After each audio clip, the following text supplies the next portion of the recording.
क्या ठीक है। हम बात करने वाले हैं आज फाइनल टीचिंग की। जैसा कि आप जानते हैं कि एक छोटी सी फाइल होती है जिसमें हम एक लेसन प्लान को बनाते हैं, उसमें हम किस तरह से फीड करते हैं उसके बारे में चर्चा करते हैं।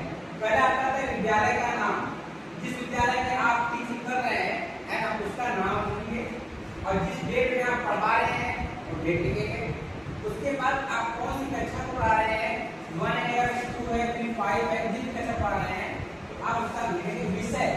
आपका विषय कौन सा है, हिंदी है तो हिंदी लिखेंगे, इंग्लिश तो इंग्लिश। उसके बाद आता है पैटर्न टॉपिक, आप हिंदी में कौन सा टॉपिक पढ़ा रहे हैं उस टॉपिक का नाम लिखेंगे। और यहाँ पे छात्र अध्यापक का नाम यानी ट्रेनिंग स्टूडेंट की बात कर रहा है, ठीक है।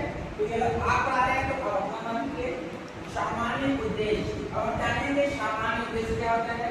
वो ये होता है अगर सामान्य उद्देश्य की बात करें तो जो हमारा सब्जेक्ट होता है उसके लिए हम सामान्य उद्देश्य का उपयोग करते हैं। जैसे अगर हम मैथमेटिक्स पढ़ाते हैं तो हम उसका सामान्य उद्देश्य क्या होगा, ये होगा कि बच्चों के अंदर हम गणित के विषय में उनको क्या हो जानकारी हो और बच्चे तार्किक हो, इसीलिए क्या होता है सामान्य उद्देश्य हमारा विषय संबंधित होता है।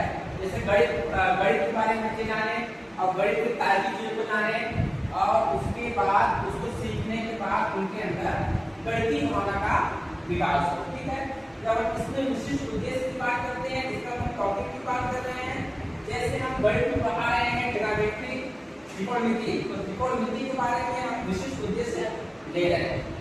ये जो होता है ये हमारे टॉपिक से होता है रिलेटेड, ये होता है सब्जेक्ट से, ठीक है। इसके बाद हम ध्यान दें। उसके बाद सहायक सामग्री का इस्तेमाल करते हैं, टेबल में क्या इस्तेमाल करते हैं, चौक है, दफ्तर है, मैथ है, कोई और चीजें हैं तो उसको ले सकते हैं। पूर्ण ज्ञान, बच्चों को गणित के बारे में कौन सा ज्ञान है उसको लिख देंगे, है ना। और प्रस्तावना, यही हमारा क्या होता है प्रेजेंटेशन, ये इंपॉर्टेंट होता है प्रस्तावना। इसमें क्या होता है हम बच्चों से जो क्वेश्चन करते हैं उनसे टॉपिक से संबंधित बच्चे उसका आंसर देते हैं, तब उनको क्या होता है सीखने की इच्छा जागृत होती है।